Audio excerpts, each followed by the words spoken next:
What happens when America's most relatable talk show host sits across from one of the world's most polarizing royals and refuses to play along with the script?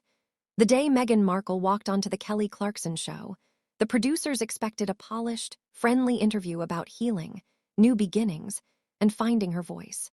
Instead, they got something else. A slow, burning clash between Kelly's down-to-earth honesty and Meghan's icy superiority. By the time the first segment ended, the studio audience could feel it. This wasn't just another celebrity chat. This was a storm rolling in under bright studio lights. The Kelly Clarkson Show stage glowed in soft pastels, teal, rose, warm amber lights washing over the wooden floor. The big LED wall behind the couch pulsed with the show logo and glittering graphics. The audience was buzzing, that familiar happy Kelly energy filling the room. Kelly walked out, mic in hand, grinning as the crowd cheered. She waved, laughed, did her little half twirl, then settled into her chair with the ease of someone who genuinely liked being there. "Y'all," she said, breathless but smiling. "My next guest is someone you definitely know. She's been at the center of more headlines than I can count. Former actress, former working royal, activist, podcaster. Please welcome Meghan Markle." The crowd applauded loudly, some excited, some just curious. Meghan strode out in a black dress, every movement controlled, every smile calculated. She gave a small wave, not too big, not too casual, and hugged Kelly in a way that looked warm from far away and distant up close. "Thank you for having me," Meghan said, taking her seat, crossing her legs with precise grace. Her smile was perfect. Her eyes were not.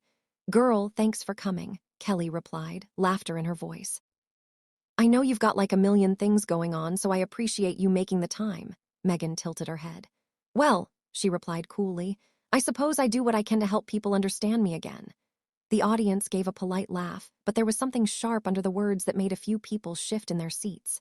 Kelly caught it, but she smiled through it as she always did. Okay, Kelly said, clapping her hands together. "We're going to start light, I promise. You've been living in the States for a while now. How does life here feel compared to, everything before?" Meghan shifted back into her seat, chin slightly lifted. "America," she said, "feels like a place where I can breathe, where I'm not constantly expected to smile on cue or perform for someone else's idea of decorum." She glanced briefly at the audience. "I suppose that's unfamiliar to some people." Kelly chuckled, trying to keep it light. "Well, I feel like everybody's performing for somebody these days. Social media, family, PTA, you name it," she joked. "But I get what you mean. Do you feel happier now?" Meghan's smile tightened. "Happiness is relative," she answered. "I wouldn't describe my life in sound bites. It's bigger than that." There it was, that faint condescension that didn't fit the colorful, easygoing set around them. "Totally," Kelly said, nodding slowly. "Well, one thing people do see a lot is your work, your foundation, your projects. You talk a lot about service, mental health, empowerment." She leaned forward a bit. "What's been the most meaningful part of this new chapter for you?" Meghan exhaled as if the question was somehow small, meaningful, she echoed. "I think framing it that way misses the point. Service isn't about what feels good for me. It's about what needs to be done, whether people clap for you or not." Then she added with a pointed little smile, "You'd be surprised how many interviewers forget that." The audience gave an awkward laugh. Kelly blinked once, then smiled, unbothered on the surface. "Hey, I don't mind clapping for service," Kelly replied lightly. "I'll clap for anyone raising money or helping people.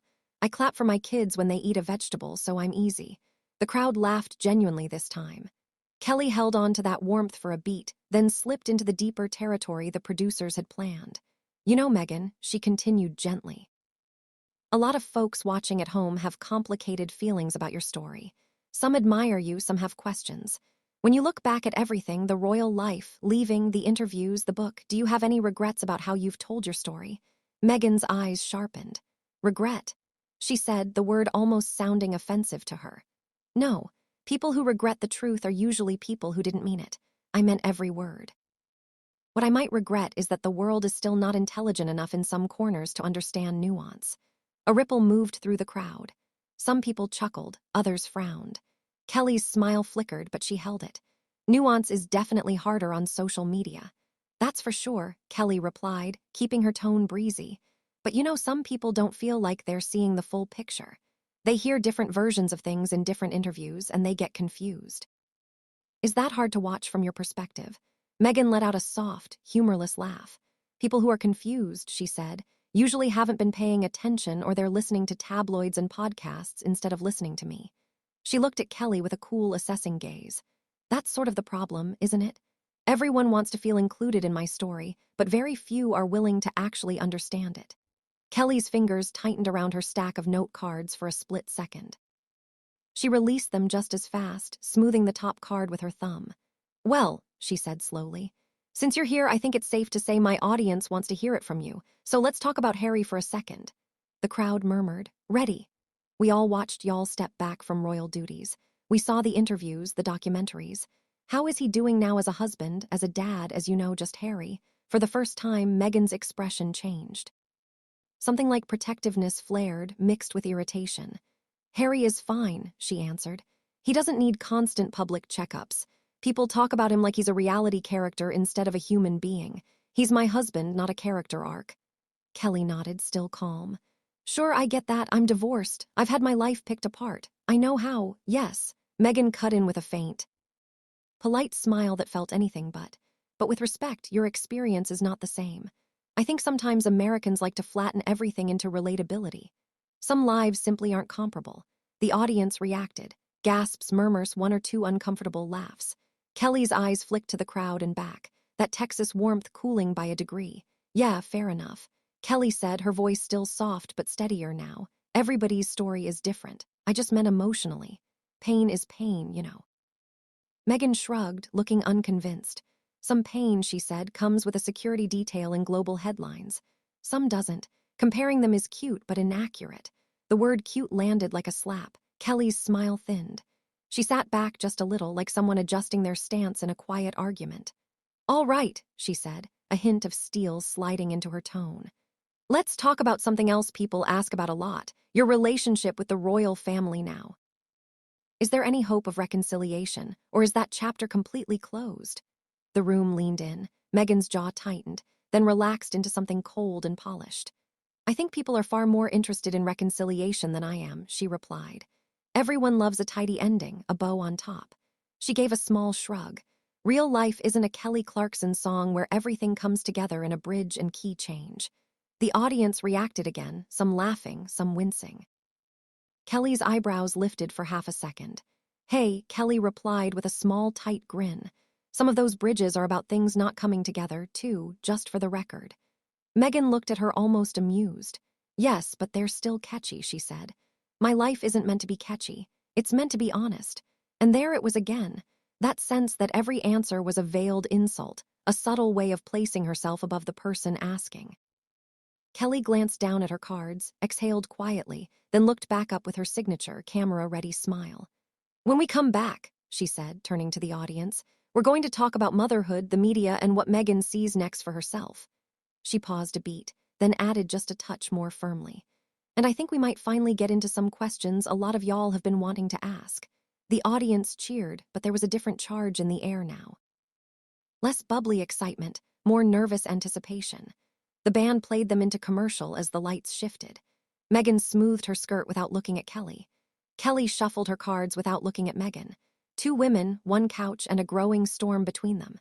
The studio lights warmed the stage with a soft golden hue, but nothing about the atmosphere felt warm anymore. The tension that began, as a thin thread in part one, was now stretching, tightening, threatening to snap at any moment. Meghan sat with her back straight, legs crossed, an expression of mild annoyance flickering underneath her polished smile. Kelly, ever the gracious host, kept her posture relaxed, but the slight tightening of her jaw revealed just how hard she was working to maintain composure. Kelly glanced at her cards, though she already knew the next question by heart. It was one viewers had begged her to ask. So, Meghan, Kelly began gently. There were some recent reports about tension between you and the royal family resurfacing again. A lot of fans are wondering, do you think those wounds will ever fully heal? Meghan let out a soft, disbelieving laugh, but not the kind that fills a room with warmth. This one was sharp-edged. Oh, Kelly, she said, waving her hand as if brushing away something beneath her. People cling to that story the way some cling to outdated fairy tales. I'm not responsible for how the public processes its fantasies. I've moved on. Harry's moved on. Honestly, the whole topic is exhausting. The audience shifted. It wasn't the content that unsettled them. It was the tone. Kelly nodded politely. I understand. I really do. But I think people are just hopping for a moment of reconciliation, especially since the Queen's passing. Meghan's head snapped slightly. Reconciliation requires effort from both sides, she interrupted. I can't be held accountable for a family refusing to evolve. I'm not the one stuck in the 1800s. There was a startled murmur from the audience. Kelly offered a gentle smile, though it wavered. I'm sure it's complicated, but maybe there's a way. Meghan cut her off again. People love speculating about my personal life because it distracts them from their own lack of progress. I'm not going to apologize for choosing growth while others choose stagnation. Kelly blinked. Well, she said softly. I think many people just want to understand your perspective. They don't need to understand. Meghan shot back. They need to accept. The temperature on stage dropped several degrees. Kelly cleared her throat. Moving on, let's shift gears a little. I wanted to ask about your children. How are they enjoying life in California? Meghan exhaled dramatically as if even this was a burden. They're thriving, of course. They're being raised away from toxicity and media harassment, something my husband never got. Something many royal children don't get. I've created a safe, enlightened environment for them, one that most people wouldn't understand. Kelly's brows lifted slightly. Well, I think a lot of parents watching today can understand wanting a safe space for their kids. Meghan chuckled, a sharp, dismissive sound. No offense, Kelly, but most parents don't live under the pressures we've endured. They can't relate. Kelly's expression softened, but her eyes grew sharper. I think parenting in all its forms is something people connect with deeply, no matter the circumstances. Meghan shrugged, if you say so. The audience murmured again. They weren't hostile, but the air was thick with discomfort. Meghan wasn't just defensive. She was dismissive, detached, superior. Kelly shifted in her chair, still maintaining grace. Okay, she said lightly. Let's talk about your upcoming projects. You've been working on a new series about female empowerment. Can you share what inspired that theme? Meghan smiled, but it was the kind of smile people wear when they think they're the smartest person in the room. Honestly, I realized there was a void in storytelling, she began.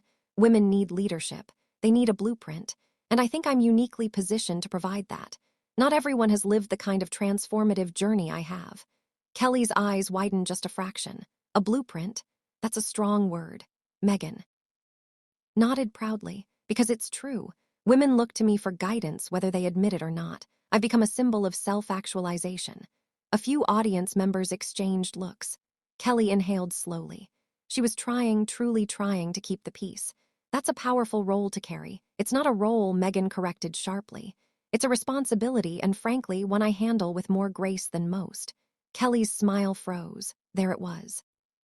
The shift, the spark, the moment the interview turned from uncomfortable to dangerous. Kelly leaned in, her voice gentle but firm. Meghan, do you ever feel like maybe some of these statements come across as what? Meghan snapped. Assertive, confident, threatening to people who can't handle a woman who knows her worth. No, Kelly said softly, as dismissive. The room went dead silent. Meghan's nostrils flared. Her lips parted in a slow, measured exhale. Maybe, Meghan said tightly. People should elevate their standards instead of asking me to lower mine. Kelly blinked. And in that moment, that single piercing moment, the audience knew this wasn't just an interview anymore. This was a collision course, and they were watching two women speed toward the impact. The audience could feel it before either woman spoke again. That thick electric quiet that always settles right before something snaps. Kelly Clarkson sat perfectly still, her hands resting gently on her note cards. But her eyes were different now, softer yet sharper, patient yet undeniably firm. She'd been pushed before. She'd sat across from celebrities far more combative than Meghan Markle. But something about this moment felt different. Something about Meghan had shifted, too. She sat forward, chin lifted, shoulders tight, looking as if she were preparing to lecture a room full of children rather than speak with one of America's most beloved hosts. Kelly inhaled slowly and smiled politely, the way only someone from Texas can smile when they're about to address a problem head-on. Meghan, she began gently, I want to go back for a moment. You said that people should elevate their standards instead of asking you to lower yours. Can you tell me what you meant by that? Meghan crossed her arms, her expression turning icy. It's simple, Kelly. People expect me to dim my light so they feel more comfortable. I'm not going to do that ever. I'm tired of shrinking myself for people who refuse to grow. Kelly nodded, though the slightest flicker of disbelief crossed her face. I don't think anyone is asking you to shrink just to have a conversation. Meghan rolled her eyes. Kelly, with all due respect, you don't know what it's like to be me. You don't know what it's like to have every move analyzed, misrepresented, twisted. If I come across as blunt, it's because I've had to defend myself every single day. Kelly leaned forward slightly. I think a lot of people, especially women, understand feeling misunderstood. But sometimes how we communicate shapes how people receive us. Oh, please, Meghan cut in sharply. Don't give me a lecture on communication. I built a platform from the ground up. I know how to communicate. Kelly blinked, startled but still composed. I wasn't lecturing you, just trying to understand your perspective. My perspective doesn't need understanding. Meghan snapped. It needs respect. The audience let out a collective breath, some shocked, some uncomfortable. Kelly held her silence for a moment, letting Meghan's words echo across the room. Then she smiled again, not forced, not angry, but steady. Respect goes both ways, she said softly. Meghan's jaw clenched. Are you implying I'm being disrespectful? Kelly exhaled slowly. I'm saying that this is a conversation, not a battlefield. Meghan laughed, a low, humorless sound. Everything becomes a battlefield when people refuse to see the truth. Kelly nodded once, setting her cards aside. Okay, she said, let's open things up. I want to talk about your life in America. What brings you joy right now? What grounds you? It was an olive branch, a chance for Meghan to soften. But Meghan scoffed. Why does everything always have to be about joy? Why does America need me to smile every time I speak? Strength doesn't always look like sunshine, Kelly. Kelly shook her head gently. I'm not asking you to smile. I'm asking you to share something real, something human. Meghan tilted her head. Real? You want real? Here's real. I'm tired. Tired of pretending. Tired of explaining. Tired of dealing with people who think they can interrogate me about my life choices. Kelly's brow furrowed. I'm not interrogating you, then stop acting like you are. Meghan snapped. The audience gasped audibly this time. Kelly went still, completely still, except for the rise of her chest as she inhaled deeply. Meghan, she said slowly, I'm here to have a respectful conversation, nothing more. Meghan leaned back, folding her arms tightly. Well, maybe you should rethink your approach. Kelly blinked. My approach? Yes, Meghan pressed, her voice growing sharper. This passive-aggressive thing you're doing, it's transparent and beneath you. Kelly's eyes widened slightly. It was the first time Meghan's words landed like a deliberate hit. I'm just doing my job, Kelly replied, voice steady but thinner now, asking fair questions. The same questions any journalist or host would ask. Well, maybe journalists should learn how to stay in their lane, Meghan shot back. Another gasp rippled through the crowd. Kelly set her cards down carefully, adjusting her posture. Her smile faded into something more serious, more grounded. You came here to talk about your projects and your story, Kelly said, her voice calm but unmistakably firm. And I've given you the space to do that, but I won't let you speak down to me or to my audience. Meghan's chin lifted defiantly. Maybe your audience should toughen up. That was the moment, the line, the unmistakable point of no return. Kelly's expression changed, not dramatically, but subtly. Her shoulders squared, her eyes sharpened. She exhaled through her nose in a way every mother in America recognized a warning breath. Meghan, she said quietly, I'm trying to keep this space respectful, truly, but you're making it difficult. Maybe you're just not used to talking to someone who doesn't sugarcoat things, Meghan countered, voice dripping with superiority. Kelly's voice lowered by a full octave, a sign she was done being stepped on. I don't need sugar coating, she said. I need basic respect. That's it. And if you can't offer that, not to me, not to this audience, then this interview might not be the right place for you. The studio went silent. We're live, Meghan said coolly, as though she had already won. Kelly's jaw tightened, but she didn't break. We're also accountable, Kelly replied. Every guest sits in that chair knowing this is a place for conversation, not condescension. I won't be spoken to the way you've been speaking to me. Meghan's eyes narrowed. Kelly leaned in slightly, voice soft but unwavering. You're crossing lines, Meghan, and I won't allow it to continue. The audience held their breath. The spark had become a flame, and everyone knew the explosion was seconds away. The studio lights seemed suddenly brighter, sharper, as though even the electricity in the room sensed what was coming. Meghan Markle sat stiffly in her chair, arms folded like a shield, chin lifted in defiance. Kelly Clarkson, on the other hand, sat with perfect stillness, a stillness forged from nerves of steel and years of navigating difficult conversations. But even steel reaches its limit. Kelly adjusted her microphone, her movements slow and deliberate, a warning signal masked under professionalism. Meghan, she said calmly. I want to make something clear. I am here to have a fair, open conversation, not a confrontational one. But the way you've been speaking, it's not okay. Meghan's eyes gleamed with irritation. Kelly, you keep saying that, but all I've done is answer questions honestly. If honesty makes you uncomfortable, that's not my fault. A wave of murmurs broke through the audience. Kelly blinked once slowly. It's not honesty that's uncomfortable, she replied gently. It's the disrespect. Meghan scoffed. Disrespect. Don't be dramatic. I'm simply not here to play the sweet guest to make your job easier. Kelly's jaw tightened, but she forced a smile. It wasn't her usual warm, bubbly smile.